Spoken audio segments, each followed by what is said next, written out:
and welcome everyone to another episode of the Amateur Commentator. This time, we look into the Miami Grand Prix and take our Formula One segment forward.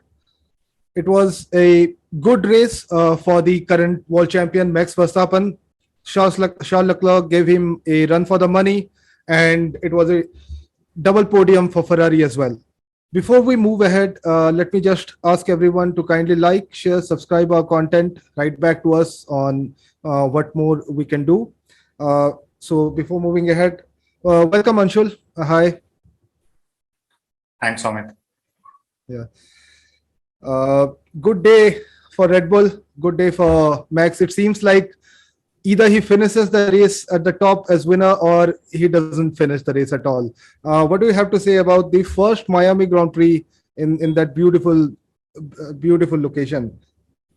I think before getting into the race results, it was a taxing circuit for all the racers. That's what we were able to hear from them. It was a good race for Verstappen, not so great for Perez because of the loss of power. Yes, he had a shot, at Sainz towards the end of the Grand Prix as well. But I think the lack of power was quite visible in terms of how he was driving. So over and all, yes, I think Ferrari were able to secure 2 podiums, but the pace of Red Bull, especially from Verstappen, was quite clearly visible in the States. So let's start at the start itself. Leclerc got a good start, I would say. Took on the lead. He started from the pole, took the lead. But Max made a good move in the first lap itself to overtake Carlos Sainz, and I think that move so early in the race ultimately meant that Max was in a good position to overtake Charles when the time came, and it felt like it was a difficult track to overtake initially when we were looking into the qualifying and free practice, but it seems Max did a good job. And what happened at the start? How do you rate the start of the Ferraris and the Red Bull, also of McLaren? I think we also spoke about the same thing after the qualifying. If Max is able to cross Sainz within first few laps, then it would be easier. And not just the starting from Sainz, which he was not as good as what Leclerc and Verstappen did, but there are 2 other factors. One, the slipstream to the first corner. Second, the sheer pace of Red Bull. I think all the 3 factors contributed when Verstappen was able to overtake Sainz in the first corner. And after that, it was just pure racing between the first 2 drivers and the next 2 drivers. Going ahead, we do not have a lot of tracks in which that can happen, but I think that this was one of the track where probably starting from third was much better as comparison to starting from second. In the race, we did see one issue with Red Bull's car. I mean, they were without doubt they had much more pace than Ferrari, and that we have seen over the course of the last 5 races. But the reliability issue keeps coming up again and again. This time it was Perez with the power loss. So what do you think is happening there? And do you think that going forward, if they're not able to fix it permanently, then that could endanger Max's championship as well as a constructor championship for Red Bull after 2013? I think it is still too early to say that. I'm hoping, or I'm confident that they are at least able to fix the issue in the next upgrade of the engines. But saying that, if that is something which is not happening in this season or before the mid-season, I think it will be very important for Ferrari at least to capitalize on that particular situation. Because one thing what we have seen is if there are no issues in Red Bull, it is very difficult for Ferrari to beat them. Whether they are driving well or they are not driving well, that's the second thing.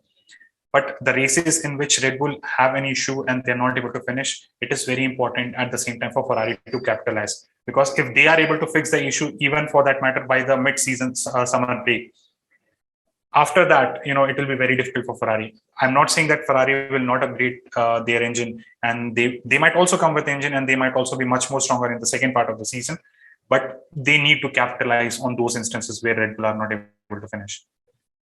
So talking about capitalizing on opportunities, Leclerc did get another opportunity. It was with Norris and Gasly crash that happened in the 41st lap. So there are still a lot of laps remaining. We saw the yellow flag come in the 41st, then in the 45th it turned to green. So 4 laps they had. Uh, just take us through the crash that happened. McLaren mighty unlucky. I mean, it looked like they are coming back to their elements, and then that crash. So yeah, that crash and how that impacted the entire race.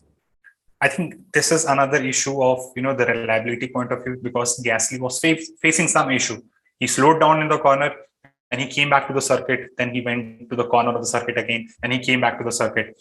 Now, in doing all these things, he failed to realize that there are also drivers who were crossing him, and that is something which contributed to the crash between Norris and Gasly.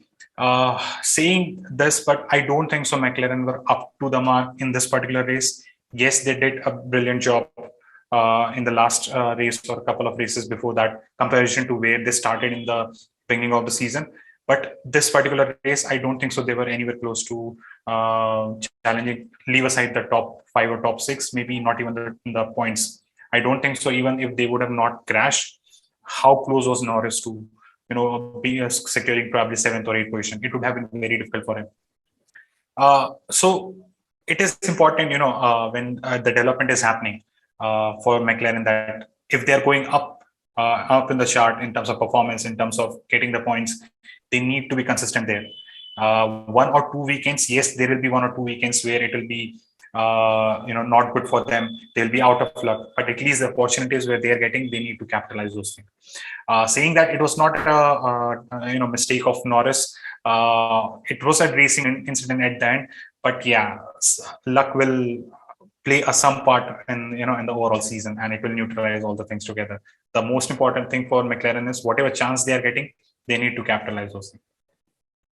Yeah, let's move on to another driver who seems to be having from Norris's bad luck to George Russell. How do you rate his season so far? He has been one of the most consistent drivers, and also considering the fact that Lewis is really not having that great a that great a season. To see Russell competing, at least being in the top 4, top 5, almost each and every race. What do you make of Russell's season, and also the fact that he overtook Lewis as well? So how do you see that dynamics playing as we move ahead in the season?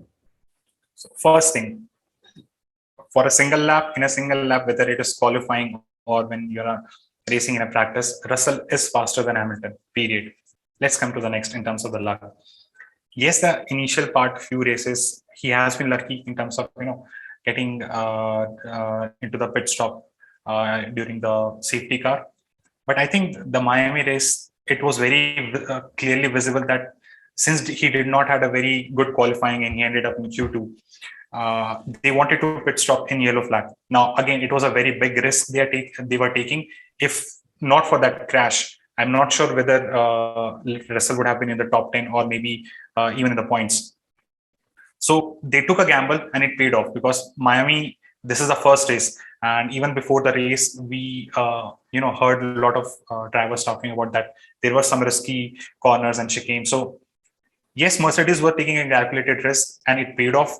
So I would completely agree that Russell has been lucky in the initial part of the season, but at the same time, he has been faster than his teammate for a single lap. So going ahead, what would be important for him is, yes, he was able to overtake Hamilton in this particular case because he was in a much fresher tires and he was getting the DRS. And at the same time, he's also quicker than Hamilton. But going ahead, if there will be races where Russell would be starting from probably P20 or maybe P15 or maybe P12, and when you do not have those instances where you are able to get a cheap pit stop in the safety car or virtual safety car, how would be his reaction to the race? If what Albon did, a couple of races back, he's a much more experienced driver, at least in those kind of scenario. But at the same time, Russell has also spent 3 seasons in Williams. So it would be important to see all those scenarios when, luck is also favoring Hamilton, because one thing we are sure that luck has not favored him, at least in the initial part of the season. But he's a champion driver. And for sure, he's going to come back at some part of the season.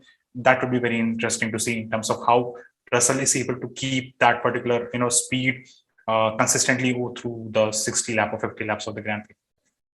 Yeah, talking about, bad luck. I think Lewis has had some pretty sour luck, and another person who had a bit of a bad luck at Miami was Valtteri Bottas.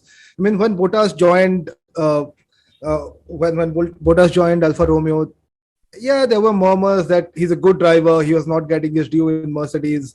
Maybe going down a notch in terms of car and leading a team would be better for him. And over the last 5 races, he has shown that he has the pace. He's a pretty good driver. But it was again that turn under that freeway where he hit the wall and allowed both the Mercedes to go through. How do you rate Bottas's season so far? And do you think it's because Ferrari has actually delivered a good engine to their clients in Alfa Romeo here, or is it pure skills from Bottas that is making the car talk like the way it is? See, no doubt that Ferrari has produced a very good engine for the season. At the same time, I'm not saying Bottas is a bad driver, but probably I would not rate him in top 3 drivers of the grid. What Bottas need to understand is if he is going to compete with Mercedes the initial part of the season is the best time to do that. Because right now Mercedes are not very strong. Going ahead, definitely they are going to develop their car much better and they will improve from here only. We are not sure how much Alfa Romeo will be able to improve from this particular power they're in or where they are currently. So the time which he has in terms of when he is able to compete with all those mid-chart table drivers, it is important to capitalize those things. Yes, he was trying very well in the earlier part of the season where he was very close to overtaking Russell, but it was his mistake this time. He could have easily secured probably another fifth position. You do not know what is going on with the car with Perez. He was also at after the yellow flag, taking a shot at Perez also. So he needs to be there. Yes, at times there will be pressure from the drivers who are behind you. So it is important, in that particular instance, to be within the DRS zone of the front driver who is in front of him. It is very difficult to catch Ferrari and Red Bull for all the other teams. So that will be an important factor for all the drivers who are driving at number 5th position, because you always have to watch both of your mirrors who is driving behind you, because you do not have the luxury of the DRS. The driver in the 4th would be either a Red Bull or a Ferrari who would be much ahead of you. So yeah, Bottas is getting chances. He is delivering for Alfa Romeo consistently, but these are the chances which they will review toward the end of the season because of the points which they're missing. I think we had a great first race in Miami. The crowd was great. The circuit looks dope, and it also gave us a crash between both the baby Sumis. I mean, Vettel was called the baby Shumi, and we literally had Mick Schumacher at the baby Shumi here. And that crash, do you think it was anyone's fault, or it was just a racing incident that happened and two of the best mates were involved in that? So what about that? At the end, it was classified as racing incident, but I think Schumacher was a bit overambitious in terms of trying to overtake Vettel from the corner, which was not his. Although we heard in the mic that Schumacher was saying that it was his corner, but it was not his corner at that moment. Saying that, I think Vettel also failed to realize that someone was coming from the inside, and he turned way too early. And the corner was something where he should have given that much space for the driver if someone is coming from the right hand side. Schumacher tried to brake late, and Vettel turned in early. So I think it can be classified as a racing incident, but it could have been avoided. And I'm not sure if any of the drivers would have been fight for the points, maybe top 5 or 7th or 8th. This could have been classified. There would have been penalty on one of the or either of the drivers or both of the drivers. But since they were not running for the points, I think the race director also classified this as a racing incident. Yeah, I was actually laughing a bit, smiling a bit at Mick Schumacher's reaction to it. He was petrified, a bit angry, a bit petrified. But yeah, anyways, it's good.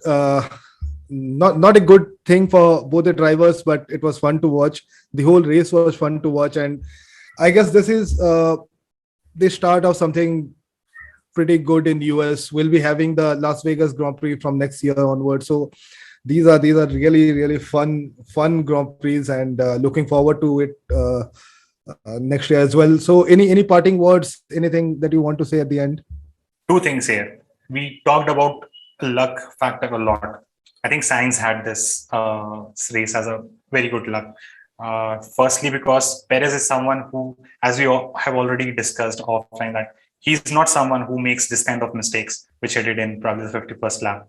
Secondly, even if he made that mistake, the power was something which was missing from the Red Bull car of Perez. So I think Sainz was a bit lucky to get the podium here.